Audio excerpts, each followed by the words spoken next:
The Home Tech Podcast is supported by listeners like you. To find out more, go to HomeTech.fm/support. This is the Home Tech Podcast for Friday, November 2nd from Denver, Colorado. I'm Jason Griffin. And from Sarasota, Florida, I'm Seth Johnson. Jason, happy Halloween. Yeah, you as well, Seth. It's hard to believe it's upon us. It's one of my favorite times of year, fall, and so I'm always happy when it comes around. And I know we've been having some fun already with the kids. Halloween officially is tomorrow night. We're recording on Tuesday this week to avoid having to record in a candy coma tomorrow, presumably. And I know you have activities with the kids, as do I, but it's always an exciting time of year. And what are your plans, Seth? I think we're gonna bring the little one around the neighborhood and see what she does and how good, if we can get her to not be shy. We've had candy laying around for the last couple of days, so I know that she wants the candy because she'll go gaga or she points to it and says and then goes yum yum yum. Yeah. But I don't know how badly she wants it. Like if she's gonna knock on somebody's door and say trick or treat. So we'll see. Yeah. It's I know her age where she's at. For us, it was kind of those first couple of years were a little iffy, and our daughter tended to have a good time. And now she's a little bit older. She's turning 4 here pretty soon, and so she has a great time out there. And of course, Dylan, her little brother, just watches everything that she does and totally wants to imitate that. So he's got no fear, and they'll have a ton of fun. We're going to head over to a friend's place here in a neighborhood nearby and have some dinner and take the kids trick-or-treating in their neighborhood this year. And so it should be a good time. I always enjoy it. Nice. Do you get, I guess you're not going to be there this year, but do you normally get anybody in your neighborhood? Oh, yeah. That's always the trick, right? For my first house, we didn't get anyone. Like, of course, we're in Florida, so there's no people with kids, but... Right. Different demographic. Yeah, completely. But here we actually get, I don't know, like 20 or 30 kids that kind of come through. One year they had like a hayride. They pulled up out front and it's like jumped off and went and bulk. Bulk processing. Yeah. That's smart, I think, because it keeps efficient. Yeah, it keeps their legs, not worn out from walking up and down these hot Florida streets. So not a bad idea. We're hoping for good weather. We've had absolutely gorgeous weather here the last couple of weeks. Indian summer type of weather where it's been in the high 60s, low 70s, gorgeous. And of course, tonight it's supposed to snow, and tomorrow it looks like it's going to be dry, so we should be okay for trick-or-treating, but it is going to be chilly, so we'll be a little bit bundled up, but I'm sure we'll have a great time, and the kids will definitely enjoy themselves. Yeah, absolutely. So in the spirit of Halloween, Seth, I've got a tip for you. All right, I'm listening. I know we frequently talk about streaming and sort of share tips on shows, and to be honest, I'm actually not sure at all, like if this is a new show or if it's been out forever and I'm just super late to the party, and that's totally possible. But I got a new one on Hulu that I'm 2 episodes into and really enjoying so far. It's called Castle Rock. Have you heard of it? I have. My wife is actually watching this. She's a big Stephen King fan, so when this came up, she was all over it. And I think it's like he's like a producer on it, or he's like a writer or something. I'm not sure. Yeah, I think. Let's see. I don't know. On the trailer, it says "from the mind of Stephen King," whatever that means, and J.J. Abrams is one of the executive producers, and Stephen King and Abrams are the executive producers on that. Yep. So. Yeah, very, very, very well done. I won't try to do it a lot of justice in terms of explaining the plot. I'm only a couple of episodes in, but if you're into sort of spooky suspense, it's not really like your typical like horror ghost movie type of thing, but definitely sort of keeps you on the edge of your seat, and I'm enjoying it. So if anyone out there is looking for a new show and you're a Hulu user, I would definitely recommend go check it out. Yeah, I don't know. I like Stephen King. I like his stories, most of his stories. The shows like that come out of his like I'm thinking of like isn't there one like The Fog, The Mist, like Pet Sematary? All those have been really good. So I guess I'll give these a try. I don't know. I'm not in a spooky. I'm in that comedy mood right now. So like I want to go see the comedies and that kind of thing. Yeah. So totally. yeah. It's hard for me because my wife is not really into the spooky stuff, so I sort of have to sneak these episodes in the rare time that I can. But I talked her into watching episode 2 last night, and I think she might have fallen asleep about 10 minutes in. But that's progress for me. 10 Seth. minutes is 10 minutes, progress. man. That's all you can ask. At least I got permission to put it on. It's no General so Hospital, Jason, but little victory. That's right. That's right. All right. Well, what do you say? Should we get into some home tech headlines? Yep, let's do it. The Sonos One is now available in several limited edition colors thanks to a partnership with designer group Hey. I guess it's Hay. The new colors include yellow, green, red, pink, and gray. And all of them will be available on November 5th at a slight markup of only $229 versus the $199 for the standard models. Sonos will be offering its new limited edition model of the One speaker at its Sonos flagship store in Manhattan, along with the MoMA Design store and Sonos Direct Online. You won't find these latest models available at places such as like Amazon, Best Buy, or Target. So I also saw there's one we'll have to put in the show notes. It's a Beastie Boys one that looked kind of interesting. Yeah. They just they wasn't did that the one earlier this week. Yeah, you're right. It was the different. 3. It was the 3. It wasn't the 1, but yeah, it was the 3. Was it the 3 or the 5? I have no can't idea. remember. It was one of those. Yeah. It wasn't the 1. I don't know. I'm looking at these. These are cool. I guess if you're into fire engine red for your Sonos speaker, like now you've got an option. I personally can't see myself ever buying that, but I had a kitchen that was that color. Wow. Well, this one it would have fit right in. It would have blended right in. Yeah. Yeah. Where have you been, Sonos? Right. I guess like this would work if you had the need for them to blend in a little bit more. Although I think that the grays and the whites that they have do a pretty good job of that. Those are certainly the ones that most people are going to pick. Right. But I get it. These aren't for everyone, but they're a limited edition, and certainly some people will find a good home for these. So moving on, Amazon has added support for hands-free voice navigation for several third-party apps so that much more can be achieved with the Fire TV Cube without needing to use the remote. What Amazon has essentially done is add voice commands that mimic the remote's directional buttons. So, for instance, by saying, Alexa, go right, or Alexa, go left, you can navigate around the app as if you were using the remote. You may also use the command move in place of the word go, if you prefer. Once the item is selected, you can then say, Alexa, select, to mimic the press of a remote's circular center button. And Seth, I got to tell you, I read this story and started actually I sort of closed my eyes and pictured myself doing this to navigate around, user interface. And I cannot imagine something more painful from a user experience perspective. I mean, it's not like it was painful enough before the Siri remote for your Apple TV to go up, left, right, down, down, select. Wait, up, nope, let's type in a password. Left, right, or down. Oh my God, this is like even worse. But the only way I could see this, I always like to bring this up, is like if you're disabled, this would probably be pretty awesome that you can get in there and actually do something like this. Yes, certainly. I can't imagine there are use cases. Going over to somebody's house and having them say, Alexa, go right. Alexa, go right. Alexa, go right. Oh, I think about 80 to 90% of the time that I'm using I use Apple TV, but right. Whatever, same thing. My kids are at that age where they're standing in front of the TV and they're like, I want to watch that.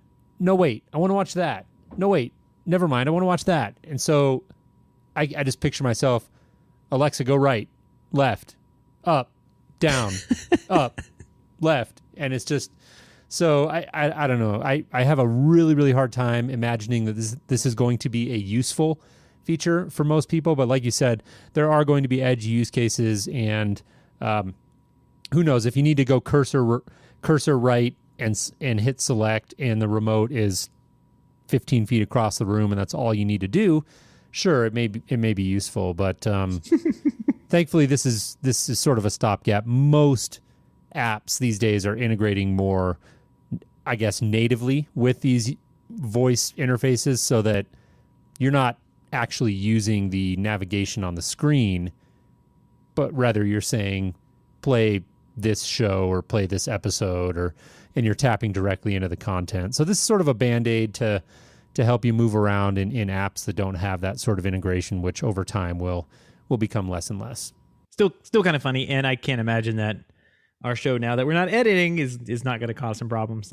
Yeah. this week. Sorry. Hey, the people have spoken, Seth. Yep. Like, no more buzzer. No more buzzers. No more A word. I'm committed. It's coming out. This is we got to inform you on how to operate your voice control system, and the wake word's the wake word. Can't help it.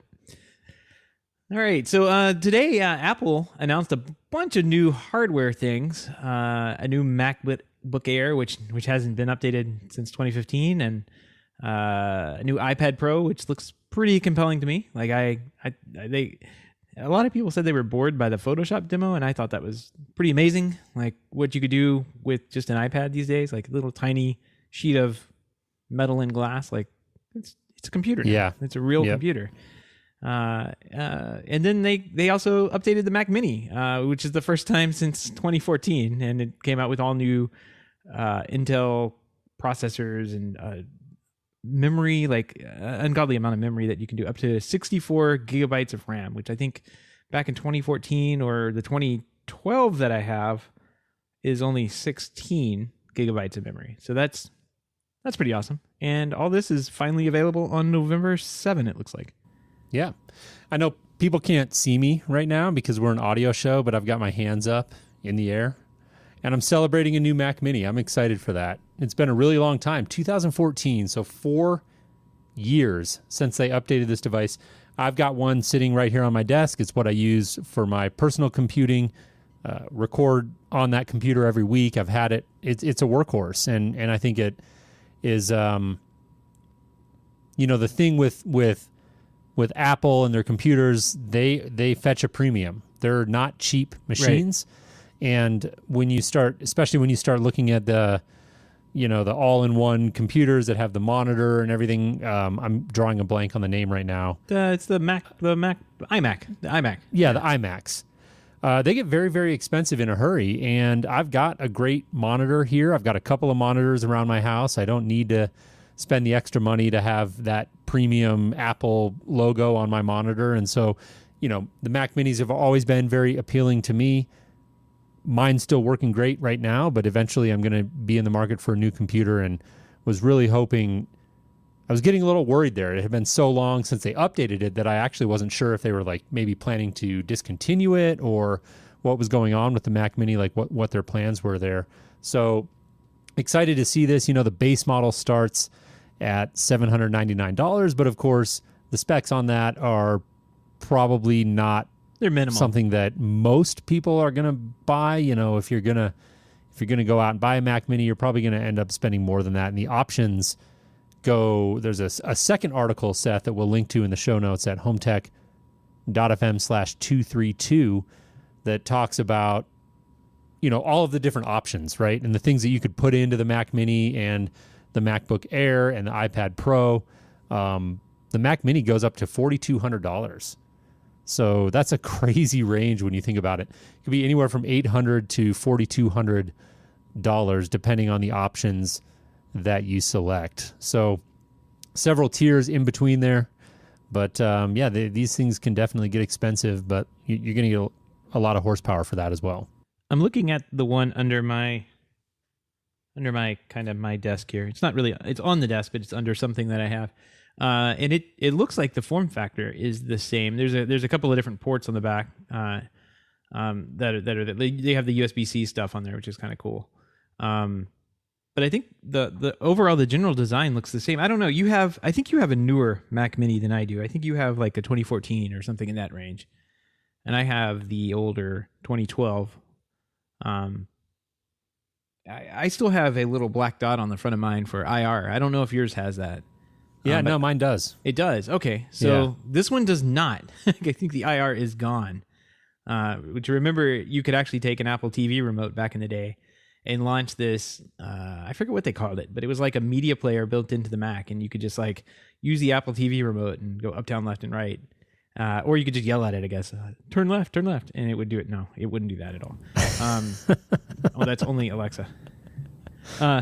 But yeah, you could actually turn it into a little media center and whatnot. Mine runs Plex right now, so I guess that is the same thing, but it's not like I'm not using an Apple remote to control it or anything. It's just like a standalone app that runs on my Apple TV, and the server runs actually on this computer. So I don't know. This seems pretty good to me. If I had some, I don't know. I'm really torn. I've never really been an iPad person because I've always been like they've always felt like not ready yet devices. Like they've always looked really cool, but this one is actually the first one that actually looks like, okay, this is the future of computing, Apple. I see what you're doing. I'm on board. Like I am actually excited about this one, and I've not been excited about iPads before in the past. Got it. Robert in the chat room makes a good point. We're talking about the pricing on the Mac Mini here, and he says the Mac Mini, remember, can eliminate buying a lot of third-party stuff like Synology NAS drives, etc. So the quote total system cost can be less daunting. That's right. When you calculate it that way. So, I'm with you. I've always been a big fan of the Mac Mini.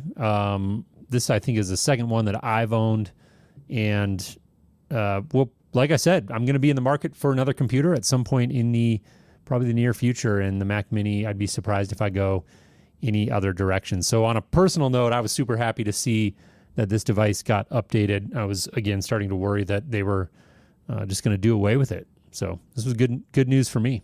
Yeah, absolutely. And one of the options here, and Jason, I've never heard of this. We were kind of playing around with the configurator. I don't know if it's on the, let me select the smaller $799 price point.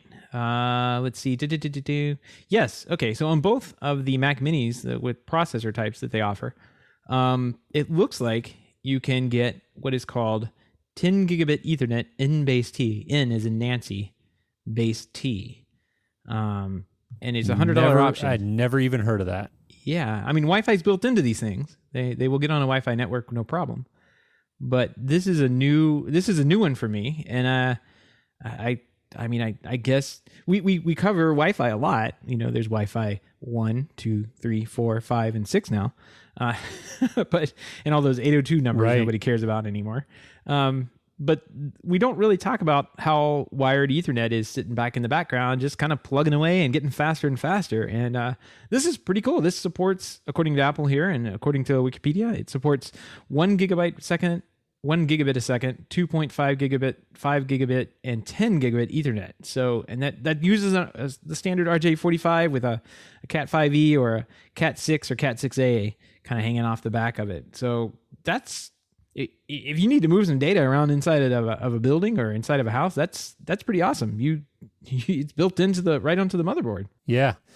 It is crazy because even as somebody who really follows the home technology space and pays a lot of attention, I have to admit that I've been totally oblivious to the developments in terms of like wired speed and wired connections. And gosh, we spend so much time talking about wireless and all of the developments that are going on that front that I felt a little bit silly when I read this and realized, like, yeah, of course, the technology in terms of Ethernet is evolving.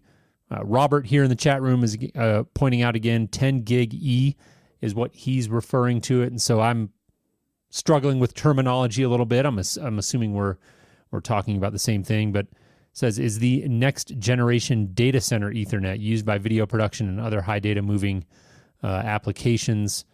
Also, if you use Mac Mini as a storage server for virtual machines running on other systems, 10 gig E can be very useful. So, for me, I think the takeaway here is pretty clear. Like, don't forget about hard wires, right?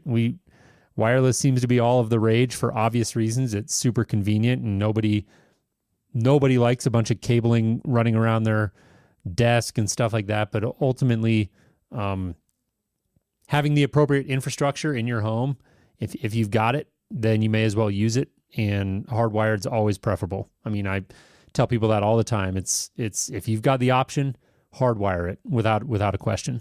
Yeah, even the podcast you're listening to right now would not be possible without a hardwired internet connection, because Jason and I have pretty nice networks inside the house. But I can tell you, as soon as somebody gets online and starts using my Wi-Fi, I can tell.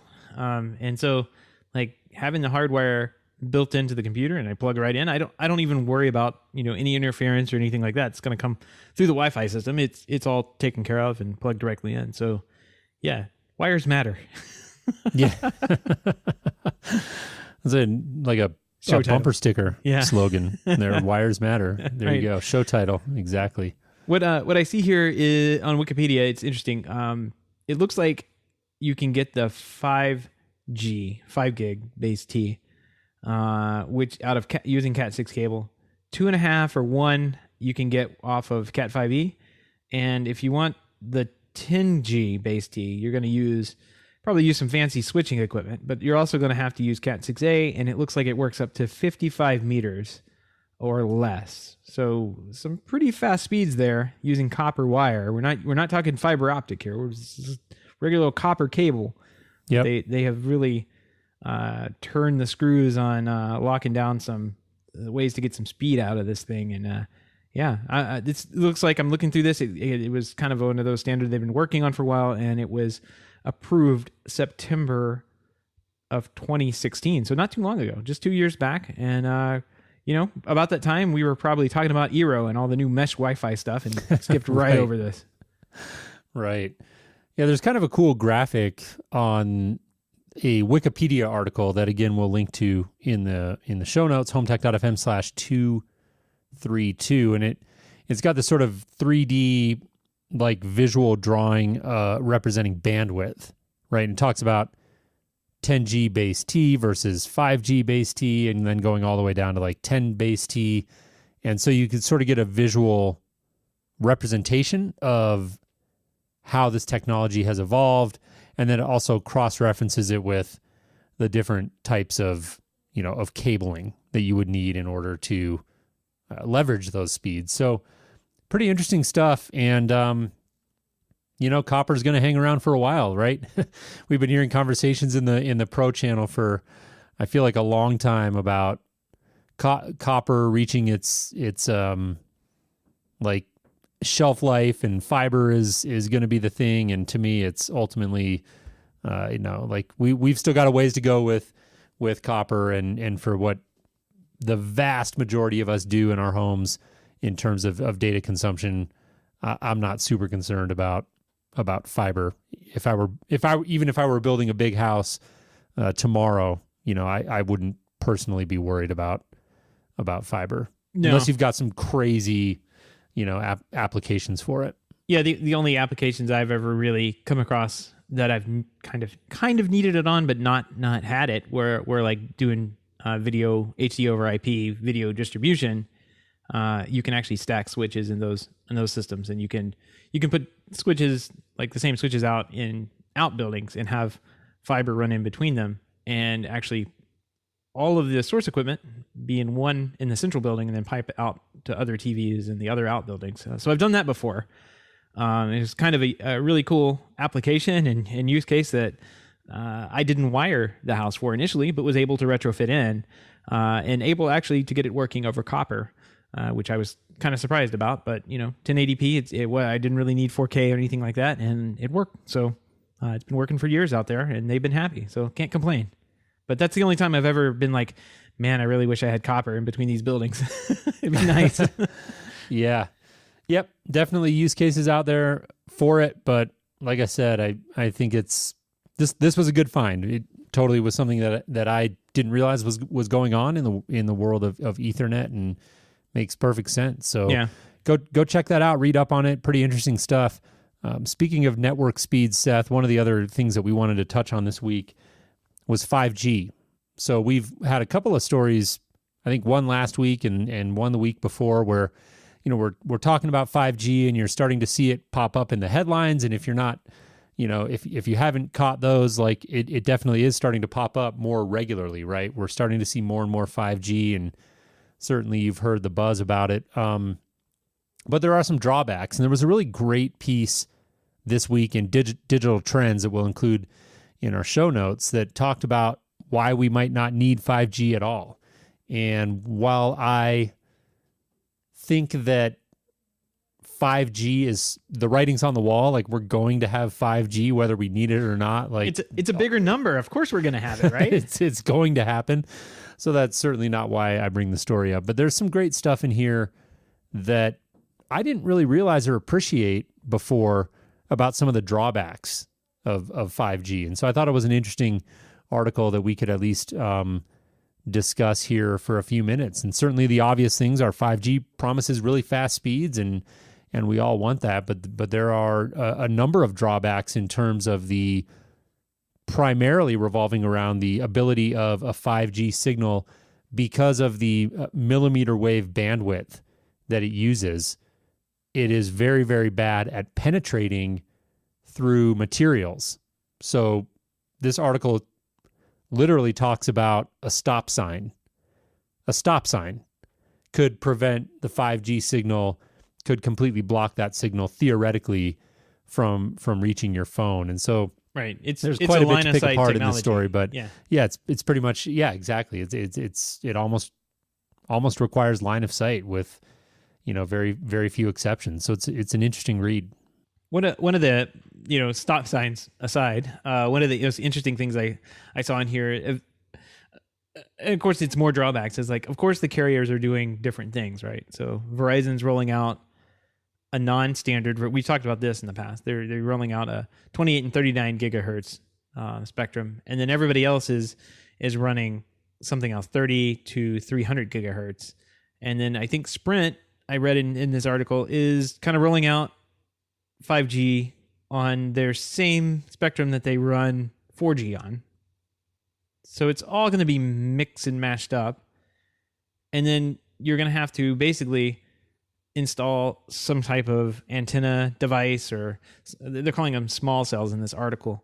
But you'll have to get some kind of repeater basically installed for your house to get 5G internet put into your house, right? So there'll be an antenna outside that can pick up the 5G signal and pipe whatever internet that is into your house in however way that manifests. I suspect that 5G will be kind of like the pipe to the house, and then you'll have Wi-Fi inside, because it makes no sense to repeat a 5G signal through a wall that's just going to be blocked by a bedroom wall inside. Like, just use technology that works inside, like Wi-Fi, and stop trying to go crazy with 5G.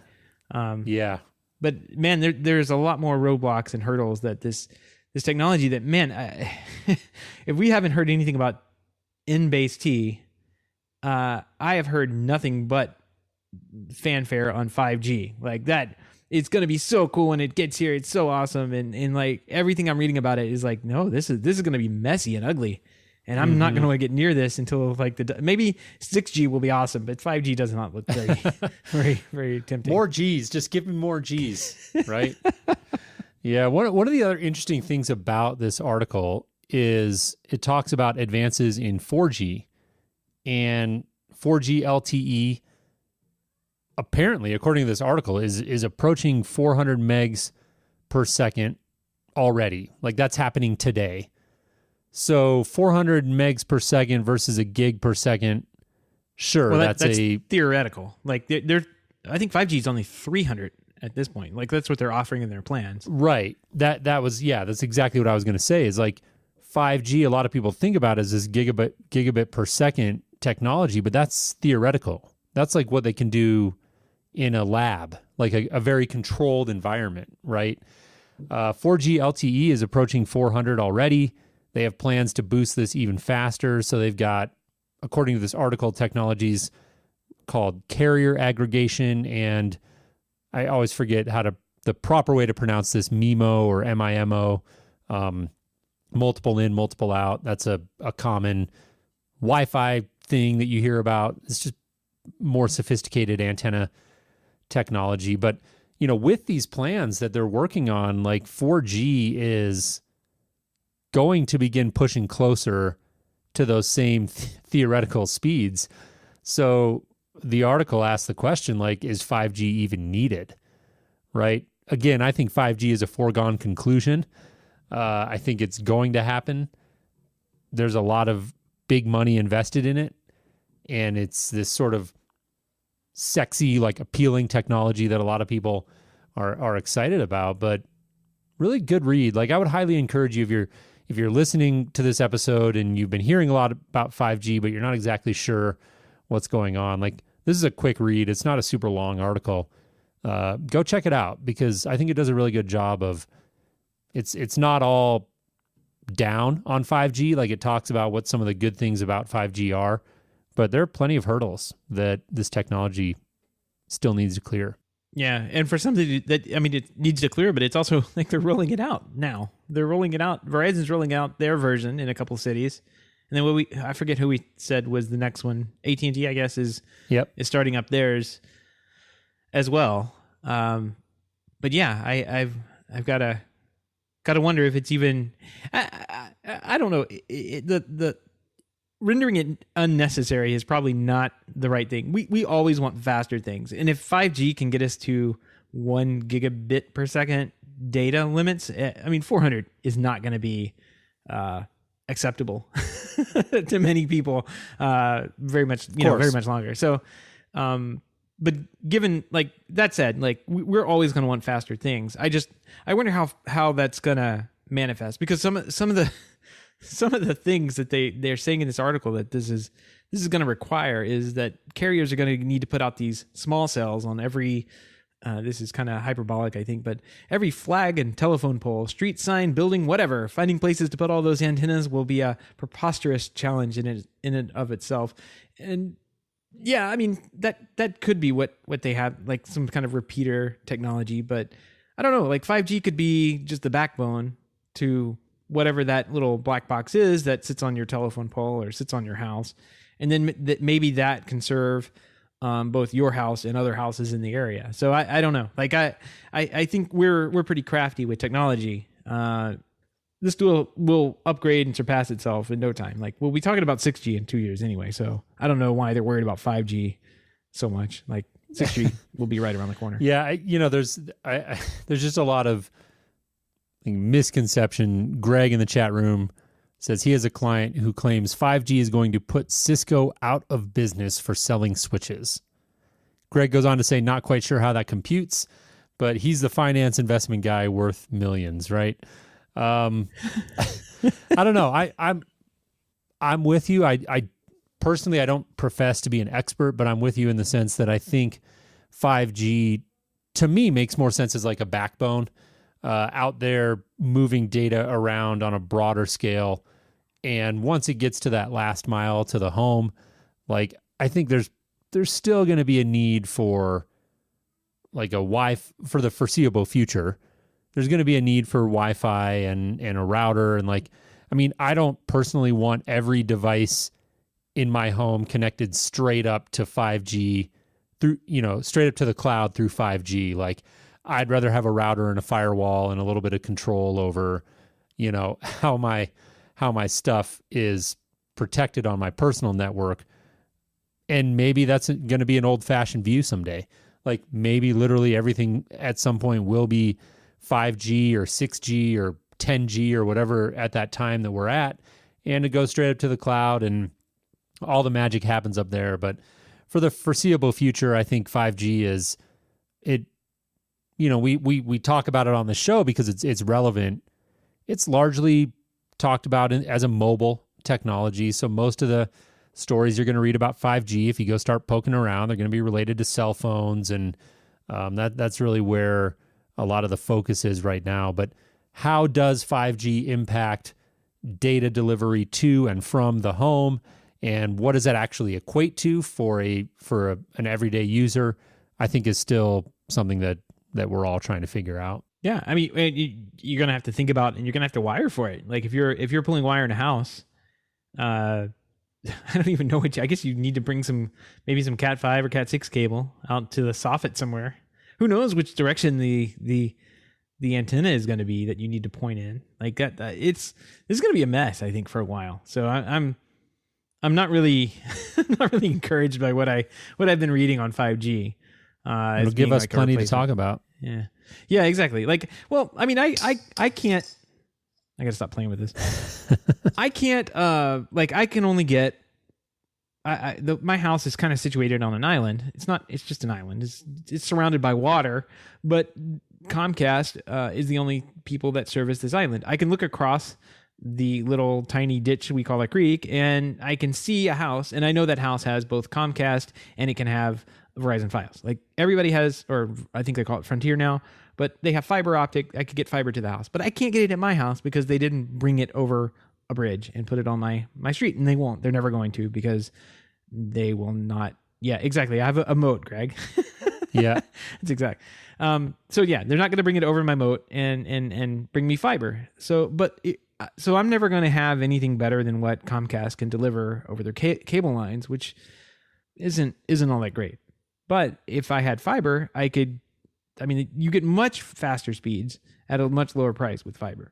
And I would have done that, but I can't. But this 5G, could be something I could see myself moving to in the future, right? Because I could get up to a gigabit internet capacity over a wireless signal that goes out to some cell tower somewhere. So that could be good for me, but I'm not at all thinking that's going to happen anytime soon either. Just because of the challenge of getting maybe a line of sight or relaying off of some other relay junction box or something like that. It's going to be a while before this gets rolled out and is actually practical for most people, I think. Yep. Well, it's certainly going to be an evolving landscape for the foreseeable future, and it is an exciting technology, but I think always great to rein things in a little bit and make sure you've got a real perspective on the drawbacks and the challenges in front of any technology, and 5G is no exception. So again, go check out that story if you're not familiar with what's going on with 5G, and it's certainly a topic that we will be talking about on future episodes. Moving on here, all of the links and topics we've discussed tonight can be found in our show notes at HomeTech.fm/232. While you're there, don't forget to sign up for our weekly newsletter. We'll send you weekly show reminders and occasional updates about all of the great things happening here in the world of home tech. One last time, that link is HomeTech.fm/232. And don't forget, you can join us in a live chat room. Usually Wednesdays, barring Halloween holidays. We do our best. Yeah, we're trying. We really are. We're today's Tuesday, but we'll get started between 7:30 Eastern time, the one true time zone. And you can find out more by going to HomeTech.fm/live and following the hashtag HomeTechLive hashtag, or following us on Twitter at HomeTech Podcast. Yep. I'll usually put something on there and say we're going live. And today it was kind of funny because I did that, and it was a surprise for most people. So yeah, we're definitely off our normal night here, so we appreciate having a couple of you guys in the chat room hanging out. That always makes it a lot of fun. So we appreciate that. We have got a gem of a pick of the week. I don't know if we need to move away from using the term pick of the week, because we've been doing more and more video these days, which come up occasionally. It's just multiple pictures strung together. This one is a classic, I gotta say. Yeah, so I think this is a YouTube link. We'll put it in the show notes. But this is basically what's happened. Is this guy has a beachfront community, and it gets a lot of extra foot traffic during the summertime, of course. And I guess he lives near bars, and the patrons feel that it's okay to just kind of pop in underneath his house there and relieve themselves. And so he has automated some sprinklers, and to hilarious effect. This is probably one of the funniest videos I've seen for automation in a long time. It's great. It's great. Motion activated sprinklers. He's got a bucket booby trap as well. A couple of them, yeah. Yeah. So these sort of younger adults who are presumably on vacation, enjoying this beachfront community and coming out of a bar. And it's like this small area between two homes. And, I lived in Southern California for a while, and totally these are everywhere. I'm sure these are probably right along the water, and there's these little areas between the homes. And These people are mostly men, by the way. Actually, all men, probably. No, there's some women that try and sneak back. Is there? Yeah, a couple. I was surprised, actually. I have to watch it again, yeah. But anyways, they all get a rude surprise. And one of my favorites was a guy about halfway into the video, like floodlights turn on, there's a sprinkler blasting him in the chest, and you can tell he's like so caught off guard, he doesn't know what to do, that he literally puts his hands up in the air. Like it's the cops or something. like it's a cop or like somebody's got him under arrest, and he just is like, I give up, like I don't know what's happening.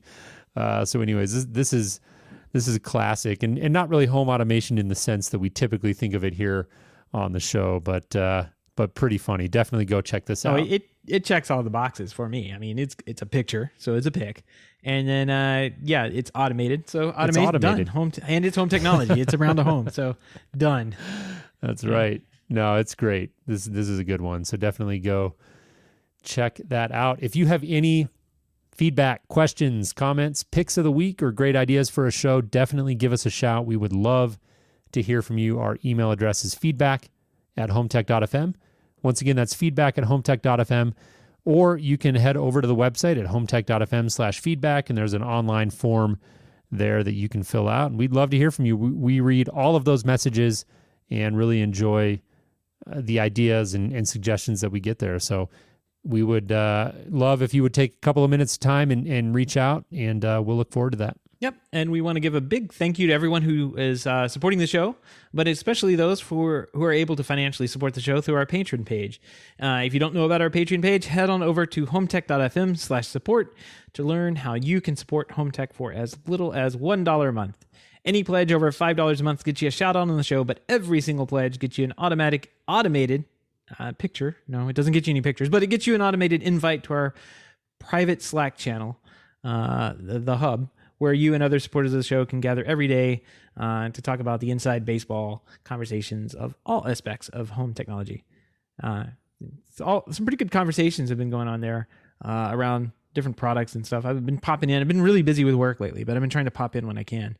And it's always a interesting time there to see what's going on with guys who are working throughout the world. Like it's not just the U.S. It's guys over in the UK, and they'll get on early in the morning here, and I'll wake up and there'll be like 20 messages from them going back and forth about something they're doing today. Yeah, no, it's a great community. I completely agree, and have a lot of fun. I don't check in there as much as I should, but every time I do, I enjoy the conversations, and it's like we said, a great community. So go check that out. If you do want to help out the show but can't contribute financially, we totally get that. We would also really appreciate a review on iTunes, 5-star review on iTunes or your podcast app of choice. 5 stars, definitely what we're shooting for, but any review is appreciated. Let us know what we're doing well. Let us know what we could do better.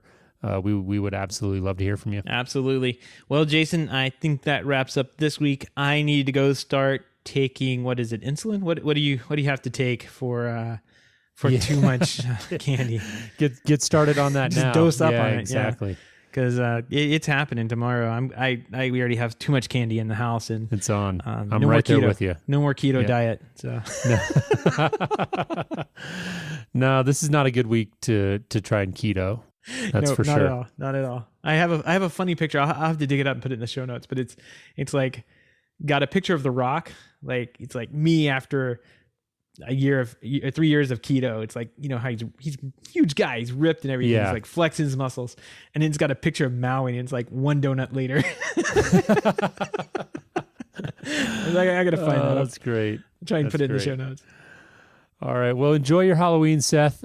Great chatting with you this week, and I'll look forward to reconnecting with you again very soon. All right, Jason. Well, thanks everybody for tuning in tonight. Thanks for the guys over hanging out in the chat room unexpectedly, but thanks for showing up. Yep, we appreciate it. We'll talk with you guys next week. All right. Sounds good. Take care.